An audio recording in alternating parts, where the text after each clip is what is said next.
Side खबरों के लिए सब्सक्राइब करें फ्लेम मीडिया और उसके बाद बेल आइकन को प्रेस करें ताकि सबसे पहले आपको मिले एक्सक्लूसिव खबरें।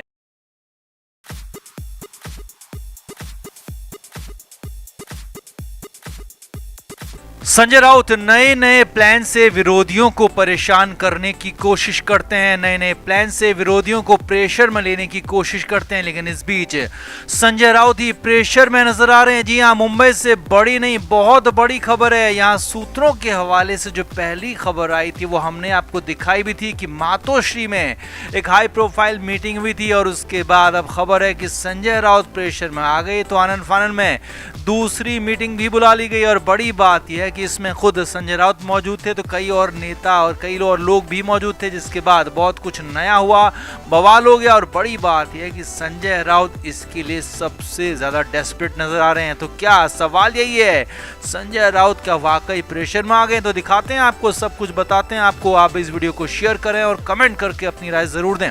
तो संजय राउत के लिए हालात बेहद ही खराब होते जा रहे हैं। हालांकि बीच बीच में राउत को राहत जरूर मिलती है, लेकिन इस बीच संजय राउत के साथ कुछ ऐसा हुआ है कि मुश्किलें उनकी बढ़ती ही चली गई हैं। दरअसल सूत्रों के हवाले से खबर आई कि मातोश्री में एक बड़ी बैठक हुई जिसमें उद्धव ठाकरे तो शामिल थे, साथ ही साथ महाराष्ट्र की सियासत से जुड़े और अभी के वक्त में बेहद पावरफुल माने जा रहे एक नेता भी उसमें शामिल हुए थे। अब बड़ी बात यह भी रही कि इस मीटिंग में संजय राउत शामिल नहीं हुए थे, ऐसी भी खबरें हैं। जी हाँ, इसके तुरंत बाद संजय राउत एक्शन में आ गए। राउत ने नया पैंतरा चल दिया। जी हाँ, अपनी एग्जिस्टेंस, अपनी पहचान को मिटने नहीं देने के लिए, खुद को बचाए रखने के लिए, बनाए रखने के लिए राउत के पास इसके अलावा दूसरा चारा नहीं था। और लगातार दूसरे दिन मातोश्री में बड़ी बैठक हो गई और इस बार संजय राउत ने एक बार फिर बाजी अपने पक्ष में मोड़ने की कोशिश की है। असल में बड़ी खबर यह है कि उद्धव ठाकरे के घर मातोश्री में संजय राउत ने जो मीटिंग बुलाई उसमें कांग्रेस और एनसीपी के नेता भी शामिल है और इसमें एक बार फिर से महाविकास अघाड़ी को एकजुट करने, मजबूत करने की बात हुई। और यही नहीं, एक तरह से महाविकास अघाड़ी के नेताओं को साथ रहकर लड़ने की बात समझाई गई। अब यही अगले महीने की 26 तारीख को होने वाले चुनाव पर भी बड़ी बात हुई। उसी के बहाने संजय राउत ने अपनी बातें रख दी। असल में अगले महीने महाराष्ट्र की पिंपरी चिंचवाड़ और कस्बा 2 सीटों पर विधानसभा के उपचुनाव होने। दोनों ही सीटों पर बीजेपी के विधायक थे, उनके निधन के बाद यहां पर सीट खाली होने के बाद उपचुनाव हो रहा है। अब खबर है कि संजय राउत ने साफ कहा है कि पिंपरी चिंचवाड़ में शिवसेना ही चुनाव लड़ेगी, उद्धव ठाकरे की पार्टी ही चुनाव लड़ेगी, क्योंकि वहां पर शिवसेना का काफी अच्छा होल्ड है और पिछले चुनाव में भी काफी ज्यादा वोट वहां पर मिले थे। और साथ ही कहा कि कस्बा सीट के लिए कांग्रेस और एनसीपी आपस में बात करें। यानी कि एक तरह से पिंपरी सीट पर संजय राउत ने दांव तो ठोक ही दिया। साथ ही साथ ये भी बताया कि अभी भी गठबंधन में बड़े भाई की भूमिका में वही है, यानी कि उद्धव ठाकरे की पार्टी है, उद्धव ठाकरे की शिवसेना है। यही नहीं, सूत्रों के हवाले से खबर है कि इसी मीटिंग में संजय राउत ने सभी नेताओं से एकजुट रहने, विरोधियों की बातों को नहीं मानने, विरोधियों की बातों में नहीं आने और विरोधियों के खिलाफ खुलकर एक होकर लड़ने का भी आह्वान किया ताकि विरोधियों को धूल चटाई जा सके, विरोधियों को पस्त किया जा सके। असल में चर्चा है कि संजय राउत उद्धव ठाकरे की उस पहली वाली मीटिंग से खासे परेशान हैं, घबराए हुए हैं। और सूत्रों के ही मुताबिक संजय राउत नहीं चाहते हैं कि उद्धव ठाकरे महाविकास अघाड़ी को छोड़कर कहीं भी जाएं या कहें कि बीजेपी के साथ चले जाएं। और इसीलिए बार बार संजय राउत महाविकास अघाड़ी को मजबूत करने की बात कर रहे हैं और उद्धव ठाकरे को भरोसा दिलाने की भी कोशिश कर रहे हैं कि अभी उनकी ही पार्टी यानी कि शिवसेना उद्धव ठाकरे की ही गठबंधन में सबसे बड़ी की भूमिका है। और बताया यह भी जा रहा है कि इसी प्लान के तहत संजय राउत ने पिंपरी चिंचवाड़ सीट पर चुनाव लड़ने की भी बात कही है।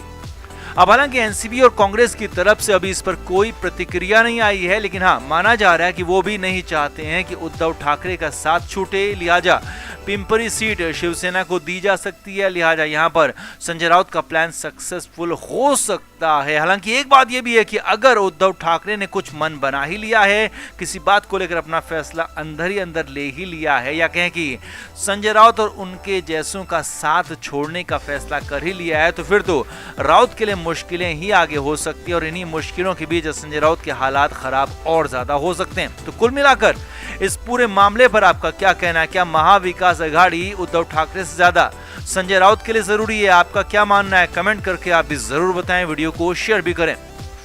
तो संजय राउत को जिस केस में जेल भेजा गया था वो केस अब ईडी पर ही भारी पड़ता हुआ दिख रहा है, क्योंकि मंगलवार को कोर्ट में हुई सुनवाई के दौरान जो कुछ भी हुआ उसमें यही सब कुछ दिखा, उसमें यही सब कुछ नजर आया। और हालात तो ये हो गए कि ईडी के पास जवाब नहीं था और पहली बार संजय राउत कोर्ट में मुस्कुराते हुए नजर आए। तो सिलसिलेवार तरीके से आपको बताते हैं, आप भी देखिए। मंगलवार यानी कि 24 जनवरी को पात्रा चौल घोटाले में स्पेशल पीएमएलए कोर्ट में सुनवाई हुई। सुनवाई के लिए संजय राउत और प्रवीण राउत सुबह सुबह ही कोर्ट पहुंच गए।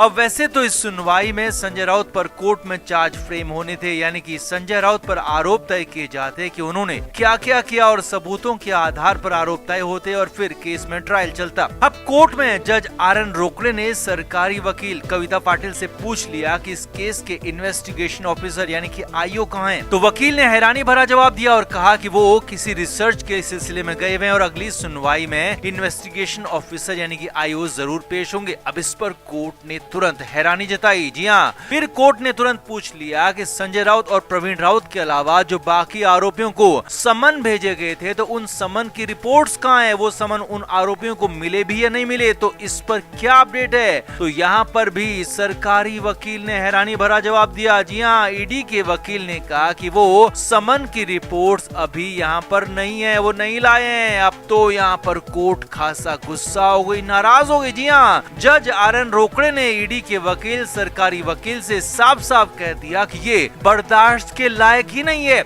इन्वेस्टिगेशन ऑफिसर कोर्ट में मौजूद ही नहीं है और आपके पास समन की रिपोर्ट्स नहीं है, तो आप सुनवाई में कैसे आ गए, क्यों आ गए।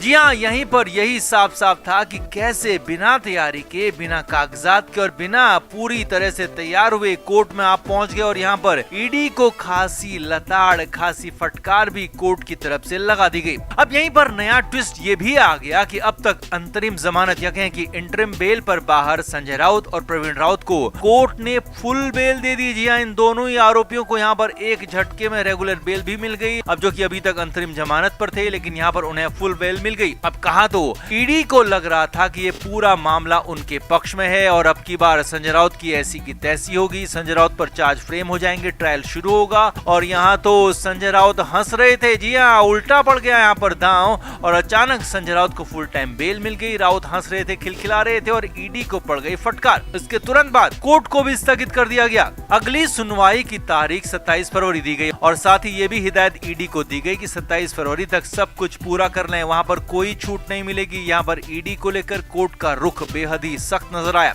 अब पूरी कहानी यहाँ पर समझिए। जिस केस में संजय राउत पूरी तरह से फंस गए थे, जिस केस में बेल मिलना भी मुश्किल हो गया था, तो वहाँ अचानक संजय राउत पावरफुल नजर आ रहे हैं। संजय राउत हंस रहे हैं क्योंकि ईडी की कमजोरियां साफ साफ यहाँ पर नजर आ रही हैं। ईडी की कमजोर कार्रवाई, ईडी की अधूरी तैयारी यहाँ पर भारी पड़ गई और संजय राउत को न सिर्फ बड़ी राहत कोर्ट से मिली, रेगुलर बेल मिल गई, साथ ही साथ ईडी को फटकार पड़ गई और एक तरह से पूरा केस यहाँ पर उल्टा पुल्टा नजर आ रहा है और संजय राउत यहाँ पर एक तरह से सक्सेसफुल नजर आ रहे हैं। और कोर्ट ने इसीलिए यहाँ पर कह दिया कि ये बर्दाश्त के बाहर नहीं है, बर्दाश्त के लायक नहीं है, ये साफ बातें ईडी से कह दी। तो कुल मिलाकर पात्रा चौल घोटाले में फिलहाल नया ट्विस्ट आ गया, केस उल्टा हो गया और अब बारी 27 फरवरी की है। इंतजार तब तक ही करना होगा क्योंकि उस दिन बहुत कुछ बड़ा हो सकता है। अब आपका इस पूरे मामले पर क्या कहना है, कमेंट करके आप भी जरूर बताएं, वीडियो को शेयर भी करें।